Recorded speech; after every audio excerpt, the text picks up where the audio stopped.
भाव अब तो ऐसी सी कहानियां जैसे आप बात कर रहे हो ना, ऐसी कहानियां तो अब वही पत्रकार कह रहे हैं जो कि ये कहते थे कि इस चुनाव में बड़ा नेक टू नेक फाइट है, बड़ी कांटे की टक्कर है एनडीए और महागठबंधन में। अब वही ये बता रहे हैं कि कैसे बीजेपी के दूसरे राज्यों के सांसदों ने वहां जाकर डेरा डाला, महीने महीने बैठकर वहां कन्वेंसिंग की। ये कहानियां बता रहे हैं उन्हीं के पत्रकार। तो पहले क्यों नहीं दिखाई दिया आपको? क्योंकि दिखाई दिया था लेकिन छुपाना था। बात ये होती है ना, देखो एक समय होता है, हमारे बच्चा भी, तुम्हारा ही बच्चा बड़ा हो गया, शायद कॉलेज वगैरह जाता होगा। एक बात समझ लो कि जब ये 5-6 साल के, मेरी नाती ने 5 साल की है, उनको हम कुछ कहानियां बताते हैं क्योंकि उनकी समझ कम है। अब देखो मेरी नाती ने, उसको मेरे लैपटॉप पर हक बनता है उसका, वो दादागिरी करेगी, 2 बार तो कार्टून देखेगी, मैं दिखाता हूँ। लेकिन अभी तक उसको मैंने माउस समझाया नहीं है। तो बीच में ऐड आ जाता है, वो उड़ाना कैसा पता नहीं थी, तो मैंने वो छुपा के रखा है। तो आगे चलकर वो तो चलाएगी ना। उसके बाद भी मैं उसको माउस के बारे में नहीं बताऊंगा तो कोई बात नहीं, वो कहां से तो निकालेगी। तो आज अगर देश का वोटर जो है वो ज्ञानी हो चुका है, उसको बहुत बातें समझ में आती है। किसी भी को भी बच्चे को मैं देखता हूँ कुछ बोलूं तो 1 मिनट में स्मार्टफोन पर जाके गूगल कर लेता है। जो मैं अभी एक बात बोल दूं, बीच में 6 महीने पहले की बात, मैं पुणे में एक प्रोग्राम में गया था, वहां मैंने भाषण में लोहिया जी का रेफरेंस दिया था, राम मनोहर लोहिया का, कि नेहरू ने बजट पेश किया था। नेहरू के पास उस वक्त फाइनेंस मिनिस्ट्री थी। तो उन्होंने बताया था कि देश के हर इंसान का पर कैपिटा इनकम 15 आना है हर दिन का। तो वही आंकड़े लेकर लोहिया जी ने सिर्फ 3 आने कैसा है, तो वो बड़ा चर्चित डिबेट था, 3 आना बनाम 15 आना। तो उसने, एक जो था सुनने वाला, उसने निकाल कर मुझे दिखाया, आप बोल रहे थे, उसका रेफरेंस मिल गया, घर जाकर अच्छी से पढ़ूंगा कंप्यूटर पर।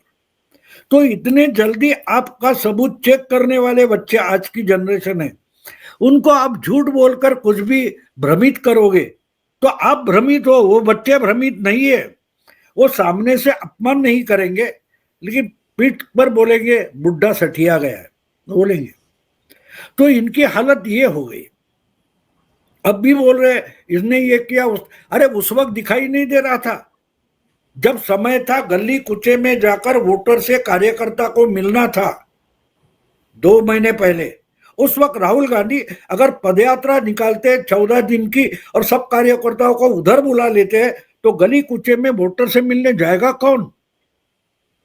उनको आपने रोका है, बीजेपी ने नहीं रोका।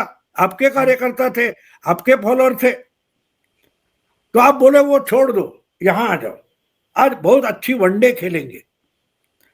तो वनडे खेलने में चुनाव का टाइम तो निकल गया, सीट का बंटवारा तक नहीं हुआ। और दूसरी तरफ अभी अभी और एक बड़ा सब्जेक्ट है, मैं करूंगा कभी जब टाइम मिलेगा तो आपसे, लोगों से ही बात करता रहा हूं। एक बिहार के चुनाव का सबसे बड़ा अगर अहम हिस्सा अगर क्या है, तो समय पर बिना झगड़े के एनडीए का सीट का बंटवारा हो गया। और जिसमें बटा गया तो ये लगा था इनमें झगड़ा चल रहा है, वो चल रहा है, खबरें झूठी दिए जा रही थी कि चिराग नहीं मान रहा है, नीतीश बीजेपी की ये सीटें गिराएगा, बीजेपी इसकी सीटें कम करेगी। हर एनडीए के हर पार्टी की अच्छी सीटें आई, जो महाराष्ट्र में भी आई थी। तो सोचना जरूरी था कि बीजेपी की ताकत बढ़ी, लेकिन शिंदे की नहीं घटी, अजीत दादा की नहीं घटी।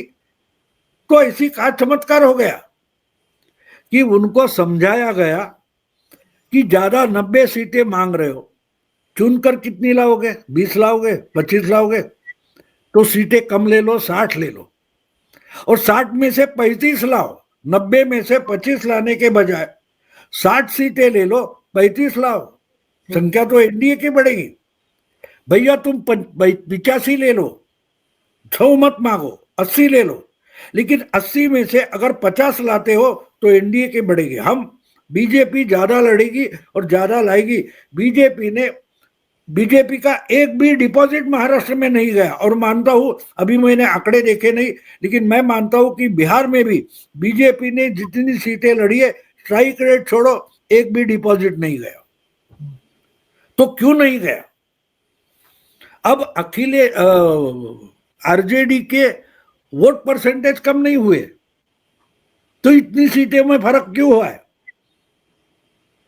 इसका अगर आपको रेफरेंस चाहिए तो आप कर्नाटक दे सकते हो, पुराने चुनाव है, राजस्थान के देख सकते। राजस्थान में पिछले चुनाव में कांग्रेस का 1% ज्यादा वोट है, लेकिन सीटें कम हो गई। तो क्यों होती है? एक आपके घर में मैं आ जाऊं, आप मुझे चाय पिलाएगी, तो चाय की जो सॉसर होता है, प्लेट होती है और कप होता है, कप में जो 1.5 इंच ऊंचाई का चाय होता है, वो अगर मैं प्लेट में डाल दूं तो आधा इंच हो जाता है। तो फैले हुए जो वोट है वो अगर कंसोलिडेट होते हैं तो उसकी ऊंचाई बढ़ती है, वो चुनकर आने वाला है। तो सीट वहां की ले लो जहां तुम्हारी ताकत है, जहां नहीं है उसका हमारा नुकसान करोगे, हमारी वहां ताकत है हम जीत कर आएंगे, तुम्हारे यहां तुमको मदद करके तुम जीत कर आओगे।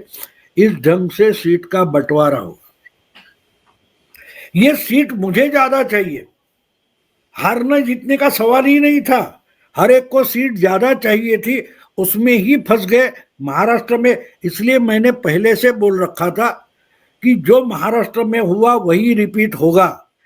और एग्जिट पोल के बाद मुझे लगता है शायद पुंडीर ओमकार के साथ में बैठा था, तो मैंने बोला मैं बोल रहा हूं महाराष्ट्र रिपीट होगा।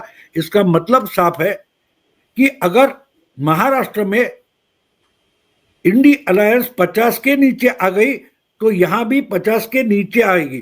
तो एग्जिट पोल इसके आगे अगर करना है तो कौन पक्का हारने वाला है उसका करो, चुनकर आने वाले की करने की जरूरत नहीं है। हारने वाला कौन है ढूंढो। और मेरा वो तरीका होता है, मैं हमेशा चुनाव का जो स्टडी करता हूं, जो माहौल होता है उसके आधार पर, और जो कोई सर्वे आते हैं उनको मिलाकर जुलाकर मैं जो मेरा गणित पेश करता हूं वो उस ढंग का होता है कि भाई इसमें पक्का हारने वाला कौन है। अब जब कोई हारने वाला पक्का हो जाता है तो वही अंगुली निर्देश करता है कि जीतने वाला कौन है। बस इतना आसान होता है। हाँ, वो स्वीकारना जरूरी होता है। और आशुतोष का वगैरह मैं बोल रहा हूं कि वो भी बोल रहा है कि हमारा बायस है, आशुतोष ने बोल लिया, अभिज्ञान प्रकाश भी बोल रहा है। तो बायस निकाल लो, काम खत्म हो गया ना। बायस निकाल दो, आपका काम खत्म हो जाए, बहुत बड़ी बात नहीं है। आप वो अभिज्ञान प्रकाश ये अपने अपने बायस के चश्मे लगा कर जाते हैं, तो तुम्हारा बायस है तो उसका क्या करोगे? क्या है ये? एक दूसरी कहानी बोलता हूं आपको। 80 के जमाने की बात है, 1980s, 89, 88। मैं मुंबई के फिल्म सिटी में गया था, तो वहां कोई फिल्म का शूटिंग चल रहा था और रमेश सिप्पी डायरेक्ट कर रहे थे। वो बैठे थे अपनी जगह, वो सब चल रहा था, तो बीच में वो कट बोलते थे और जिसकी गलती लगती थी उसके पास जाते थे, उसको समझाते थे। ऐसे 4 बार हो गए। तो बाद में उन्होंने 10-12 मिनट दिए थे इंटरव्यू करने। तो मैंने उनको पूछा आप उठकर क्यों जाते हो, आप तो बड़े हो, आप डायरेक्टर हो, उसको बुला लेते, या आपके पास मेगाफोन है उस पर बोल देते। बोले नहीं, ह्यूमन साइकोलॉजी समझो। मैंने बोला क्या है?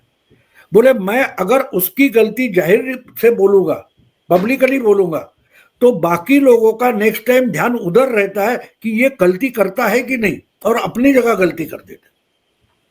तो ये ह्यूमन साइकोलॉजी है। दूसरा गलत है, मैं तो सही हूं।